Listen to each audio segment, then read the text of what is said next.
Our studies in the Gospel of Matthew bring us now to chapter 10 and verse 34. We still have this lengthy discourse where Jesus is speaking to the 12 on the occasion of sending them out to do a short-term evangelistic outreach.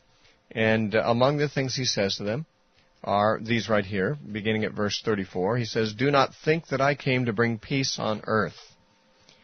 I did not come to bring peace, but a sword.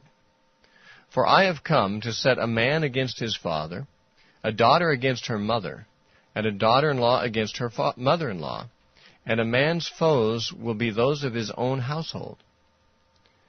He who loves father or mother more than me is not worthy of me, and he who loves son or daughter more than me is not worthy of me. And he who does not take his cross and follow after me is not worthy of me. He who finds his life will lose it. And he who loses his life for my sake will find it." Now, he begins this paragraph by saying, "Do not think that I have come to bring peace on the earth. I did not come to bring peace, but a sword." I personally do not think that Jesus was one who would have taken up arms to fight in a revolution against Rome. Although there were many Jews in his day who thought that was the loyal, patriotic Jewish thing to do, there were the Zealots. That was a party among the Israelites in Jesus' day. Even one of Jesus' disciples came from that party. They were the ones who wanted to take up weapons and overthrow the Romans who were occupying Israel at that time. And there were many who tried to get Jesus involved in that project, and he didn't seem to show any interest in it because his kingdom was not of this world. And over in John 18:36, Jesus said, "My kingdom is not of this world. If it were, my servants would have fought, that I would not be taken by the Jews, but henceforth my kingdom is not from here." Now, I don't believe that Jesus would have fought in a war. I believe that as the Prince of Peace, as he is sometimes called, and certainly he's called that in the book of Isaiah, chapter 9 and verse 6, he would not promote peace in that way. He had opportunity to do so, by the way. In John chapter 6 and verse 15, there was a time when many thousands of Israelites were following him, and it says that he saw that they were prepared to take him and make him a king by force. That is, they were going to forcibly put him in the position of leadership over their revolution against Rome. And he had nothing to do with it. He sent the crowds away, and he went off by himself to pray. Jesus was not the type to go to war or to strike with the sword, I believe. There was a time in the garden when he was to be arrested that somebody, one of his disciples, asked, "Lord, shall we smite with the sword?" And one of them, Peter, took a sword and actually tried to defend Jesus physically and ended up cutting off a guy's ear. And Jesus healed the man's ear. And he said to Peter, "Peter, put up your sword. Those who live with the sword will die by the sword." And it seems clear that Jesus was not one who promoted violence, and the sword in particular. Now, there are many Christians who feel that at times it is right to go to war, that Christians themselves ought to fight in war. There's been division over this for a very, very long time. The first 3 centuries of the Christian church, the position of the church fathers was that it is not proper for Christians to fight in war. One of the fathers stated it really well when he said, "Christ does not even allow us to dislike or curse our enemies. How much less is it proper for us to go out and kill them with the sword?" And this is the attitude of the early church for several centuries, that even though they were threatened by forces that were armed and were willing to use the sword against them, they were more willing to lay down their neck on the block and be beheaded or be thrown to the lions or otherwise be persecuted without resistance. James makes reference to this over in James chapter 5, where he's rebuking actually the persecutors of the Christians, and that's the context of this statement. And he says of those who are persecuting the Christians, in James chapter 5 and verse 6, he says, "You have condemned and murdered the righteous, and he does not resist you." That is, the righteous man does not resist them as they are condemning and murdering him. That is the way the early church responded to attacks. They did not take up the sword because they understood that Jesus did not want them to do so. Well, when Constantine became emperor of Rome, and later became a Christian, or professed to become a Christian, this got things kind of mixed up, because it had been the Romans and the emperors who were previously persecuting Christians, but now the emperor was himself professing to be a Christian, and he not only stopped persecuting Christians, he started promoting Christianity. And this caused Christianity to be merged in the popular mind with the state itself. The Roman state became part of Christianity. It came to be called Christendom. And then, of course, the wars of Rome became the wars of the Holy, Church.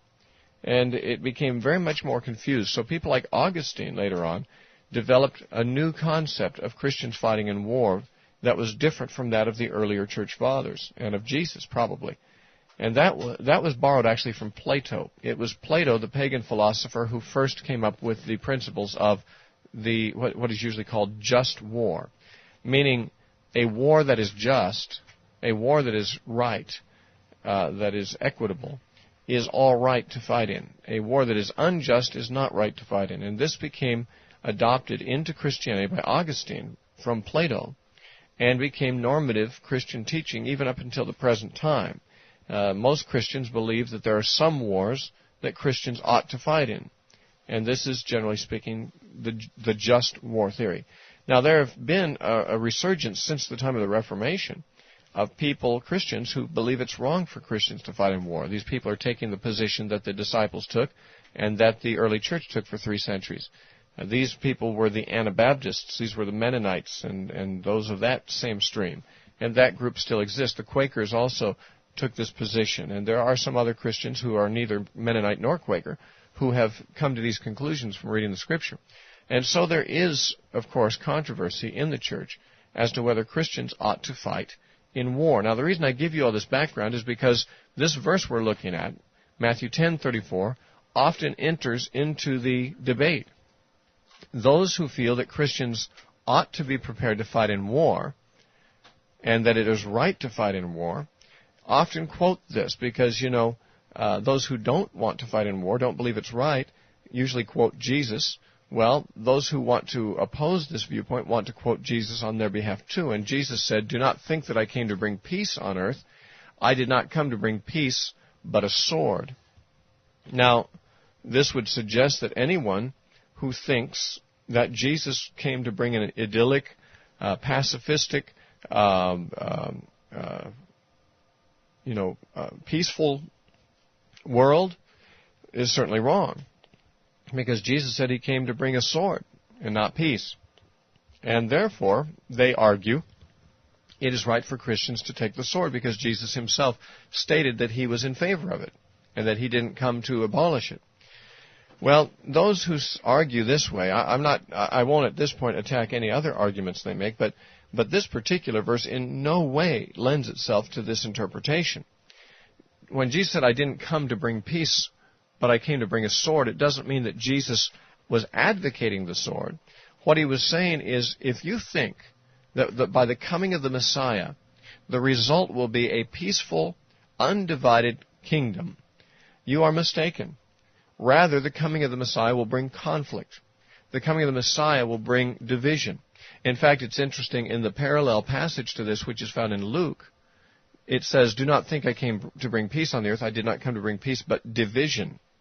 That's how Luke's version reads it. So we can see that a sword here does not mean a literal sword in the sense of Jesus telling his disciples to get swords, but rather he said they should expect hostility and division from people. Now, that doesn't mean that the disciples are to be perpetrators of hostility and division. When he says, "I have come to set a man against his father, and a daughter against her mother, and a daughter-in-law against her mother-in-law, and a man's foes will be those of his own household," Jesus is not advocating that sons oppose their fathers and that daughters oppose their mothers. He is simply saying this is what can be expected when the Christian takes a stand for Christ, and others in the family and others in the neighborhood and close relatives and friends, if they don't follow Christ, they will be offended and they will persecute you. Jesus is talking about persecution. He is not saying that Christians should persecute people that are opposed to them. He is saying this is what they can expect to happen to them.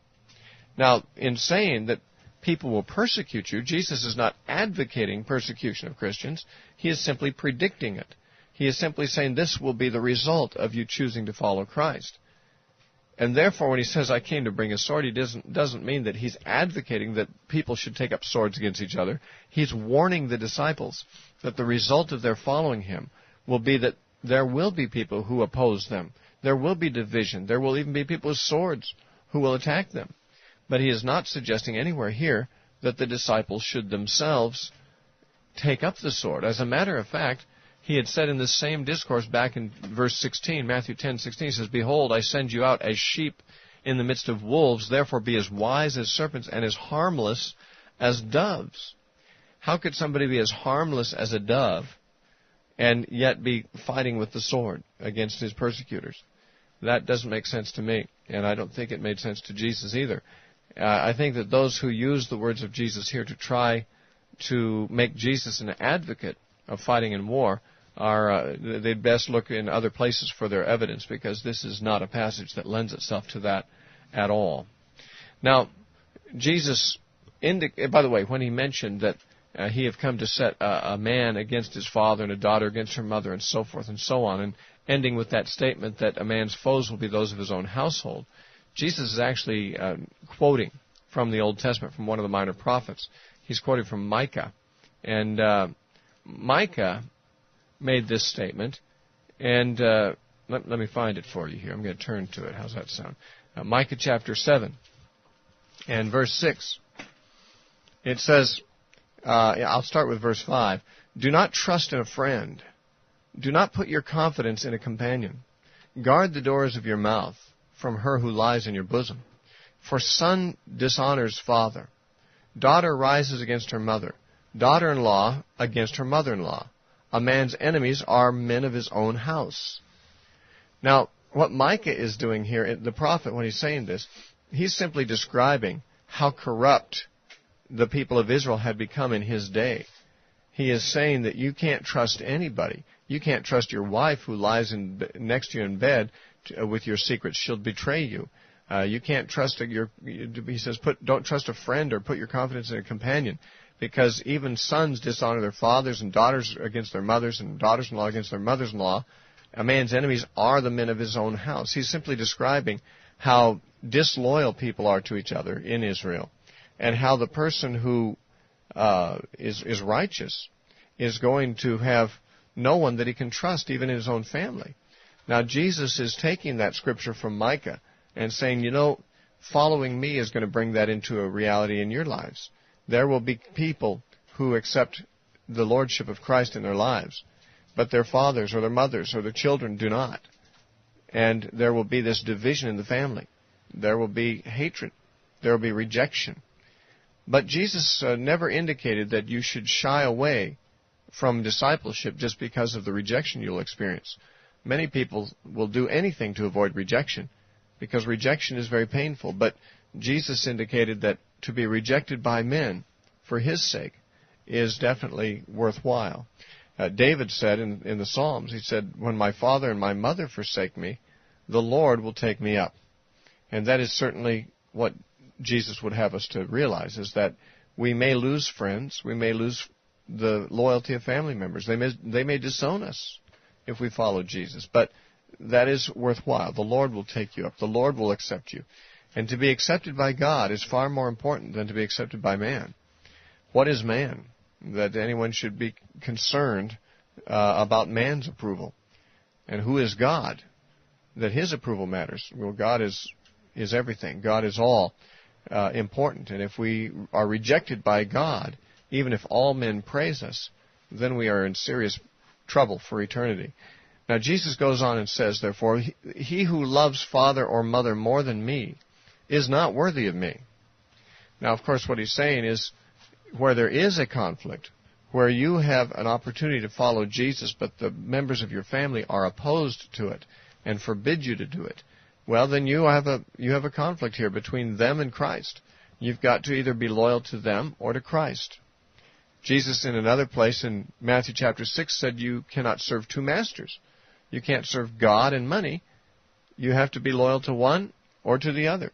Likewise, when it comes to family relations, if a person loves father and mother more than they love Christ, then if that father or mother forbids them to do what is right in the sight of God, forbids them to follow Jesus, then they'll follow their father and mother instead of Christ, and that person is not worthy of Jesus. He says, he who loves son or daughter more than me is not worthy of me.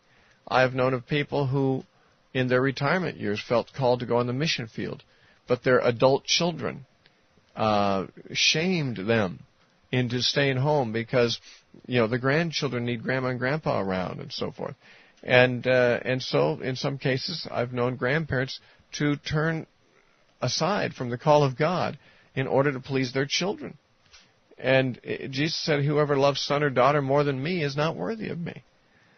And he says, and whoever does not take his cross and follow after me is not worthy of me. Now, what does it mean to take up a cross?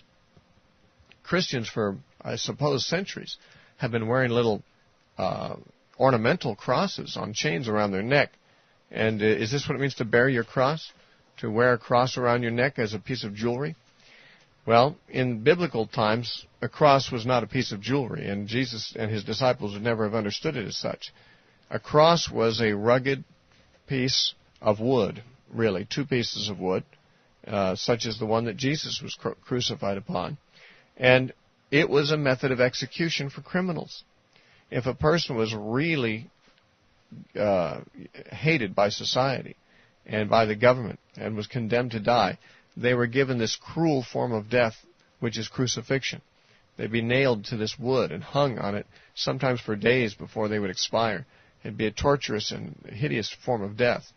Now, the cross, therefore, was not a religious symbol in the days of Jesus. It was simply a form of execution, like the electric chair or a lethal injection today. Today, if Jesus were speaking, he might say, whoever will not take up his lethal injection cannot be my disciple or is not worthy of me. Of course, he is not talking about actual suicide. He's not talking about actually killing yourself. What he is saying is that just as those in his day who were carrying a cross were those that were rejected by society and their way of life had been condemned by society. That's the point. Usually people who were crucified were criminals. And their way of life was considered criminal by the authorities, and therefore they were executed in this manner. And as you saw a man carrying a cross through the streets of Jerusalem, you saw a man who had been condemned. His way of life had been condemned. He was rejected by everyone. He had no friends left. He had no rights. He was a condemned man. Now, Jesus said, when you follow me, you've got to be prepared to be treated that way. You've got to be prepared to be like a man carrying a cross, and you've got to accept that the world rejects your way of life. You've been condemned by them because you follow me. They don't approve. They think that they treat you as an offender because you're doing really what is right. And if you do not take up your cross and follow me, you're not worthy of me. That means if you're not willing to accept all the rejection that comes with being a follower of Jesus, the world's rejection, then you're not worthy. Now, we may be very familiar with this statement without really letting it drive home to our hearts. I mean, think about it for a moment. What does it mean to accept total rejection from society against yourself? Would you take a stand for what is right if you knew that everybody that you worked with, everybody in your family, everybody at your school would condemn you for it and would reject you for it and would view you as somebody who's worse than scum and one who ought to be crucified? And by the way, there are societies in which they go so far as to actually crucify them. There are Muslim countries right now where Christians are being crucified on crosses by their persecutors. And, of course, there are other countries where they don't use crucifixion, but where Christians go to jail and are tortured and are put to death for their faith. Is this what you're prepared to do?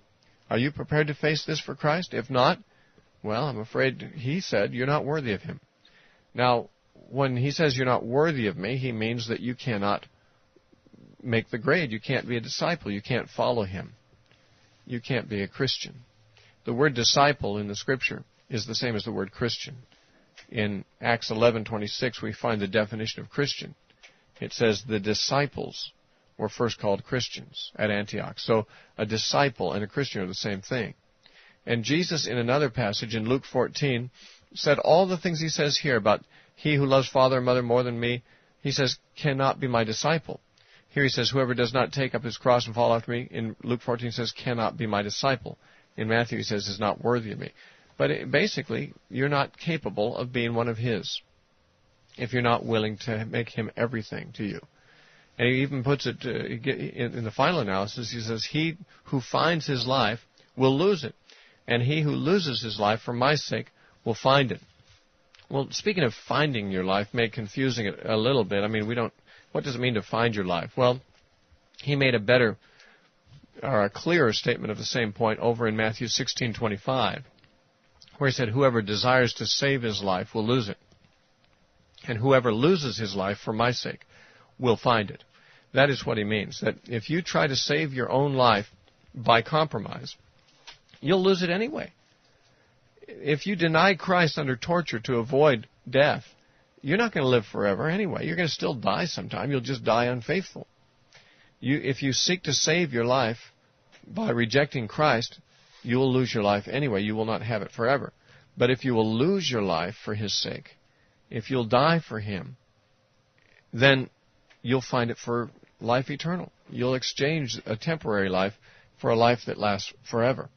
Now, he's suggesting, of course, that following him is the means by which you might lose your life. You might lose your life because people persecute you and kill you for being a Christian. That may seem very unreal to us in America, listening to these words, because there just aren't people at this point killing Christians outright, at least not with government approval quite yet. But you can see that the temperature is rising here, too. Persecution of Christians is not absent, and perhaps even martyrdom is not far away. Are you prepared to follow Jesus all the way? Are you prepared to be rejected and killed for him, if that's what it takes? If not, then I can only quote to you what Jesus said about you. You are not worthy of him. You cannot be a disciple. This is the cost of discipleship. Jesus always encouraged people to count that cost before following him. Count it. It's worth it.